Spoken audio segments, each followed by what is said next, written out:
तो last class में हम लोगों ने स्क्वायर रूट फंक्शन और सिग्नम फंक्शन देख लिया था और रैशनल फंक्शन देख लिया था। तो आज की क्लास में जो हमें देखना है वो क्या देखना है, ग्रेटेस्ट इंटीजर फंक्शन GIF है ना। व्हाट्सएप वाला GIF तो बिल्कुल नहीं है ये, ग्रेटेस्ट इंटीजर फंक्शन। तो इसकी शक्ल कैसी होती है, इसकी शक्ल होगी fx इक्वल्स टू, ये डब्बे के अंदर ऐसे करके x लिखा होगा एक। तो कोई भी फंक्शन है वो एक मशीन की तरह वर्क करता है, ये मैंने आपको पहले ही बता दिया था। तो अब ये मशीन किस तरीके की है कि इसके अंदर कोई x इनपुट डाला जाएगा, देन ये कुछ प्रोसेस करने के बाद एक आउटपुट देगा। तो जैसा अगर हम सपोज करो इसको ग्रेटेस्ट इंटीजर फंक्शन बोला है ना, तो ये आप कह सकते हो greatest GREAT greatest integer less then और इक्वल टू x। अगर ये लाइन आपको याद रहेगी तो कभी कोई कंफ्यूजन नहीं होने वाला है। ग्रेटेस्ट इंटीजर लेस देन और इक्वल टू x। तो जो x है ना यहाँ पर, जैसा आपने रखा है यहाँ पे 1.2, तो अब इस लाइन को पढ़ो और फिर आंसर बोलने की कोशिश करो कि ग्रेटेस्ट इंटीजर लेस देन इससे छोटा बड़े से बड़ा इंटीजर जो कि इक्वल टू x भी हो सकता है। तो 1.2 से जस्ट पहले इंटीजर कौन सा है, 1, जो कि इससे छोटा है। तो ग्रेटेस्ट इंटीजर लेस देन है ना और इक्वल टू x। तो ये 1.2 इंटीजर तो नहीं है, तो इक्वल की बात हो ही नहीं सकती। तो इससे जस्ट छोटा इंटीजर क्या है, 1। तो इसका आंसर क्या आएगा, 1। अगर मैंने यहाँ रखा 3.999, तो ये तो इंटीजर नहीं है ना अपने आप में।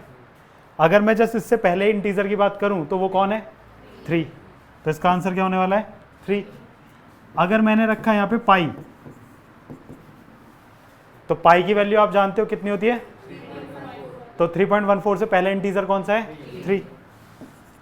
अगर मैंने यहाँ रखा माइनस का 1.5, -1, इससे छोटा लेस देन, -1.5 से छोटा, लेस देन की बात हो रही है ना, तो -1.5 से छोटा क्या होगा, -2। तो आंसर क्या आएगा। और अगर मैंने यहाँ पे रख दिया 4, तो क्या होगा, 4 ही होगा, क्योंकि यहाँ पे इक्वल टू x भी बोला है उसने। अगर x अपने आप में इंटीजर होगा तो वो वही वैल्यू दे देगा। जैसे अगर -3 रखा जाएगा तो यहाँ क्या आ जाएगा, -3 आ जाएगा। क्लियर हो गई सारी बात, ठीक है। तो मुझे बताओ सिद्धार्थ, -1.9 क्या होगा इसका आंसर, -1, -2, -2 है ना। -1.9 से छोटा इंटीजर क्या होगा, -2। समझ आ गई इतनी बात। तो अब इनपुट देते समय आपने क्या करा है, 1.32 रखा है, ये अपने आप में कैसा है, एक रैशनल नंबर है। 4 रखा है, ये अपने आप में एक इंटीजर है। पाई रखा है, ये अपने आप में एक इरेशनल नंबर है। तो इनपुट के टाइम पे रैशनल इरेशनल जब दोनों ही रख दिए, तो रैशनल और इरेशनल को अगर एक जगह रख दिया जाए तो वो पूरा का पूरा क्या बन जाता है, रियल नंबर बन जाता है। रैशनल और इरेशनल एक बर्तन में डाल दोगे तो क्या होगा, पूरा पूरा रियल नंबर बन जाएगा। तो यानी कि अगर आपसे पूछा जाए कि अगर फंक्शन हमारा ये है fx इक्वल्स टू डब्बा x, तो इसके लिए डोमेन क्या होगा, ऑल रियल नंबर्स, ठीक है यहाँ तक। और फिर अगर आपसे पूछा जाए कि जब आउटपुट देने की बारी आई तो 1 मिला, 3 मिला, रखा पाई था इरेशनल नंबर, लेकिन मिला क्या, 3, -2, 4, -3, -2, तो क्या मिल रहा है आउटपुट में, इंटीजर्स मिल रहे हैं सिर्फ। तो इन आउटपुट में क्या मिल रहा है, इंटीजर्स। तो रेंज क्या हो जाएगा, z हो जाएगा, ठीक है। Domain real numbers, range integers, ठीक है इतनी बात। अब अगर इसके ग्राफ की बात करें हम, तो ग्राफ कैसे बनाएंगे, चलो यहाँ देखते हैं।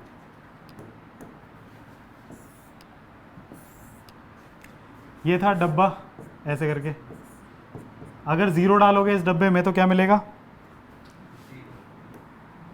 x इक्वल टू 0, तो डब्बे की वैल्यू 0, यानी कि y 0 मिलेगा। अगर ये y इक्वल टू डब्बा x है तो x 0 y 0, x अगर 0.1 तो y 0 ही रहेगा ना। x के 0.1 रखोगे तो उससे पहले इंटीजर क्या है 0, और x अगर 0.2 रखोगे तो, और इस तरीके से x इक्वल टू 0.9 तक 0 ही देगा। जैसे ही आप x की जगह 1 रखोगे y क्या हो जाएगा। तो अब सोचो x 0 y 0, x थोड़ा सा आगे बढ़ रहा है, x तो थोड़ा सा आगे बढ़ा 0 से 0.1 0.2 0.3 0.4 और 0.9 तक, तो ये ऐसे ही चला, हमेशा y की वैल्यू 0 रही।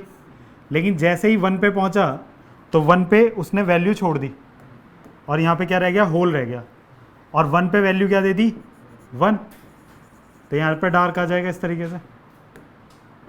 समझ आई बात। 0 पे 0 था और 0.1 पे 0, 0.2 पे 0, तो ऐसी चलेगी ना लाइन। और जैसे ही 1 पे पहुंचा तो ऊपर हो जाएगा, और ऊपर होके फिर सोचो अगर मैं x की जगह 1.1 रखूंगा तो y 1, 1.2 रखूंगा तो y 1, और इसी तरीके से 1.9 तक x equals to 1.9, x equals to 1.9, तो y कितना हो जाएगा 1, और जैसे ही x की जगह 2 रखा जाएगा y 2 हो जाएगा। यानी कि यहाँ से लेके जो 2 होगा वो 2 तक ऐसे ही जाएगा, 2 पे होल और फिर 2 पे शिफ्ट। तो इस तरीके से सीढ़ी बनती जाएंगी। क्लियर है। इसको क्या बोलते हैं हम, फ्लोर फंक्शन भी बोलते हैं। क्या बोलते हैं, ठीक है। समझ आ गई इतनी बात। चलें आगे, ये ग्राफ ड्रॉ करना है तो फटाफट थोड़ा सा नोट करेंगे। अब साथ के साथ इस चीज़ पे भी सोचेंगे। क्या सोचना है, चलो ये PDF भेज देंगे, है ना। अभी आगे चलते हैं 10-15 मिनट। अगर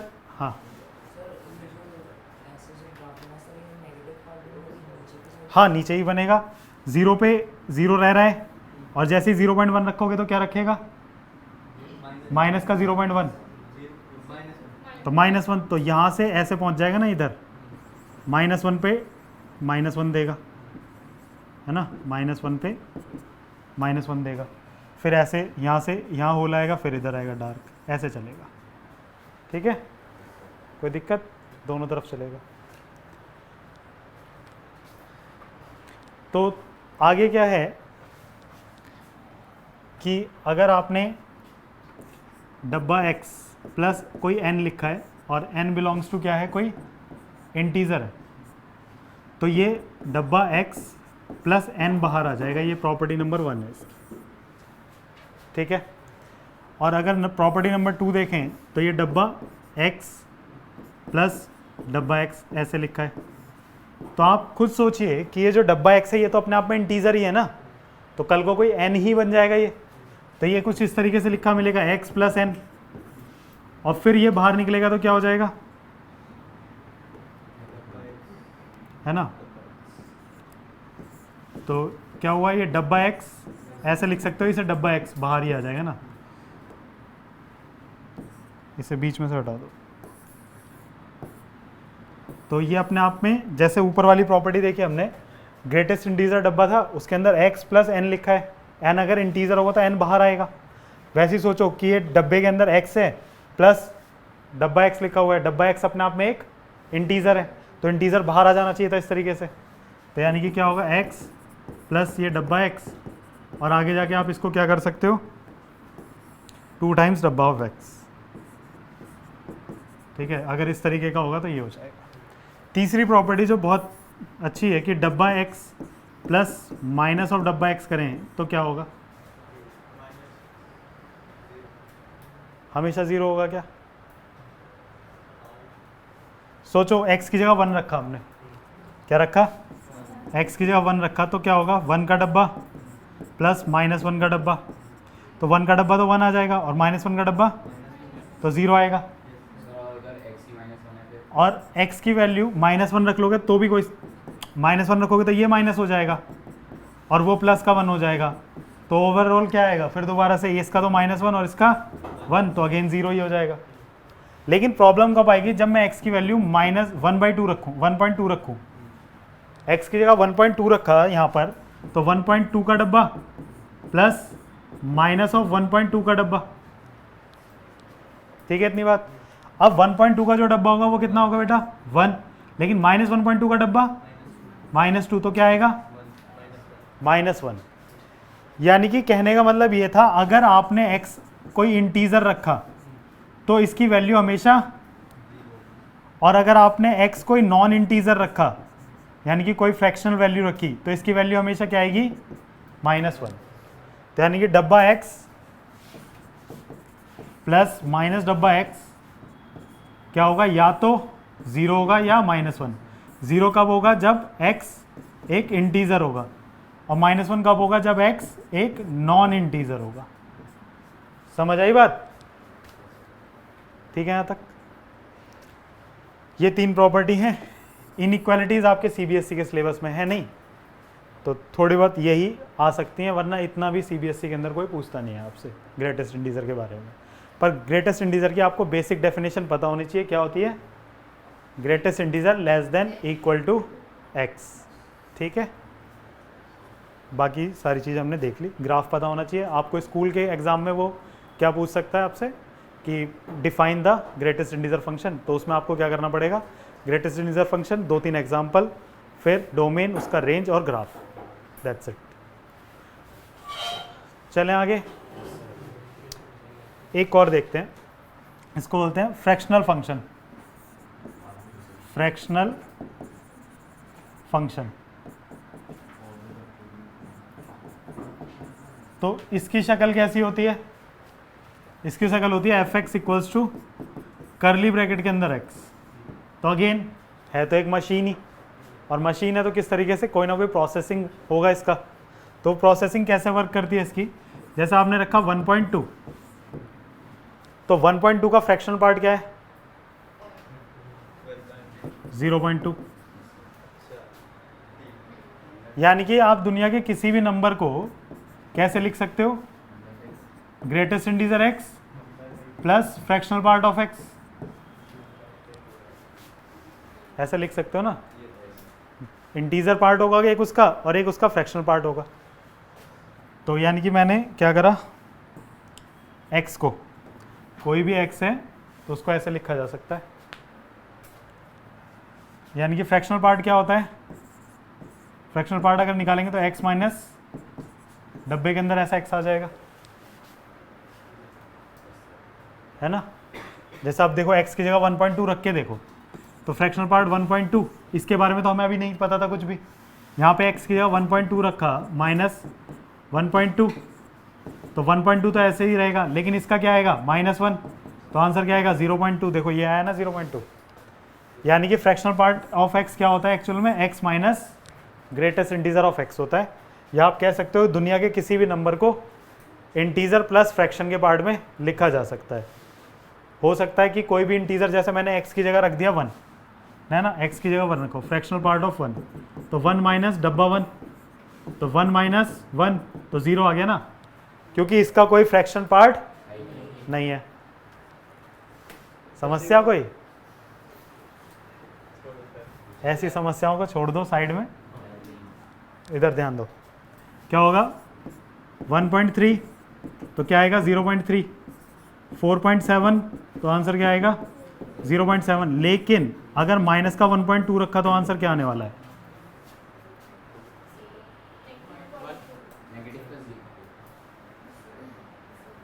देखो अब यहां रख के देखो, ये आपकी सॉल्यूशन आपको करके दे देगा। x की जगह रखा हमने माइनस का 1.2, माइनस 1.2 रखेंगे तो उधर कितना आ जाएगा 1.2 माइनस का, और माइनस 1.2, तो ये -1.2 और ये माइनस क्या आएगा इसका डब्बा -2, तो +2 हो जाएगा ना, क्योंकि एक माइनस ये और एक माइनस ये, तो बचा क्या 0.8। तो इसका आंसर क्या आएगा, तो जब पॉजिटिव डालोगे ना नंबर तो डायरेक्ट फ्रैक्शनल पार्ट रिपोर्ट कर दो। जब आप नेगेटिव डालोगे तो ये देखो कंप्लीट कैसे हो रहा है, 0.8 चाहिए इसे कंप्लीट होने के लिए। ऐसे ही अगर मैंने क्या रखा माइनस का 3.3, तो आंसर क्या आने वाला है बेटा 0.7, माइनस का नहीं प्लस का। तो अब सोचो कि इनपुट में रैशनल इरेशनल दोनों डाले जा सकते थे, इस बात से कोई डाउट नहीं है। तो मैं अगर आपसे पूछूं कि F x fractional part x, इसका डोमेन क्या होगा, तो इसका डोमेन क्या होने वाला है, ऑल रियल नंबर ही है इसका भी। लेकिन रेंज के टाइम पे कोई दिक्कत हुई है। अब रेंज में क्या हुआ, 0.2। अगर 1.1 डालेंगे तो क्या मिलेगा, 0.1। 1.2 डालेंगे तो 0.2, है ना। अगर फ्रैक्शनल पार्ट के अंदर 1.1 है तो 0.1, फ्रैक्शनल पार्ट के अंदर 1.2 है तो 0.2, और ऐसे ही 1.9 डालूंगा तो 0.9। लेकिन जैसे ही 2 डालूंगा तो क्या मिलेगा, 0। क्या 1 मिल सकता है कभी, 0 मिल सकता है, हाँ 0 डाल दूंगा तो 0 मिल जाएगा। कोई भी इंटीजर डालूंगा तो मिल जाएगा 0, जैसे कहाँ मिला था, यहाँ पे हमने कोई एग्जाम्पल, ये 1 रखने पे 0 मिला, तो 0 मिल सकता है। लेकिन कंप्लीट 1 मिलेगा, या अपने नाम में ही लेके बैठा है फ्रैक्शन, तो 1 तो नहीं मिलने वाला है। तो यानी कि वैल्यूज रेंज जो होगी वो 0 से लेके कहाँ तक, 1 तक, और 1 इंक्लूड नहीं होगा। बात समझ आई, 0 से 1 तक और 1 इंक्लूड नहीं होगा। ठीक है इतनी चीज। तो इसका ग्राफ कैसा होगा, 0 रखने पे 0 मिलता है। अब ऐसा सोचो कि फ्रैक्शनल पार्ट के अंदर मैंने 0 रखा तो 0 मिल गया, 0.1 रखूंगा तो 0.1 ही मिलेगा, 0.2 रखूंगा तो 0.2, और 0.3 रखा तो, ये तो ऐसा नहीं हो गया कि y इक्वल टू एक्स, जो हम x डाल रहे हैं वो y मिल रहा है। कब तक, जब तक मैं 0.9 डालूंगा तब तक। लेकिन जैसे ही 1 डालूंगा तो वो क्या करेगा, 0 पे पहुंच जाएगा तुरंत। अब सोचो y इक्वल टू एक्स वाली लाइन तो आपने बचपन से बनाई है, 9th क्लास से बनाते आ रहे हो। कैसी बनती है, ये वाली होती है y equal to x line, origin पे आएगी, है ना।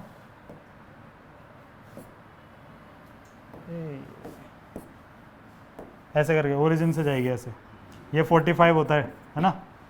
तो लेकिन y इक्वल टू एक्स कब तक है, 0 से लेके जब 1 तक पहुंचेगा, यानी कि यहाँ तक, और यहाँ पे होल हो जाएगा और डार्क आएगा यहाँ, क्योंकि 1 डालते ही क्या हो गया है, 0। अब 1.1 डालूंगा तो फिर 0.1, यानी कि जस्ट इसके पैरेलल लाइन आएगी ऐसे, और यहाँ तक पहुँचते पहुँचते फिर दोबारा से नीचे गिर जाएगा, फिर इसके पैरेलल ऐसे जाएगा और यहाँ पहुँचते हुए फिर नीचे, और इस तरीके से चलता हुआ जाएगा। ठीक है, तो इस तरीके का बनेगा ग्राफ। ठीक है, इधर भी बनेगा, -1 डालूंगा तो क्या मिलेगा, 0, ऐसे चलेगा, है ना। 1 डालने पे 0, x की जगह 0 डालेंगे तो 0 मिलेगा ना। तो इस तरीके से ये ग्राफ बनता है। ये ग्रेटेस्ट फ्रैक्शनल पार्ट फंक्शन है। तो 2 फंक्शन हमने देखे अभी, कौन कौन से, और ग्रेटेस्ट इंटीजर फंक्शन GIF, जो कि व्हाट्सएप वाला नहीं है।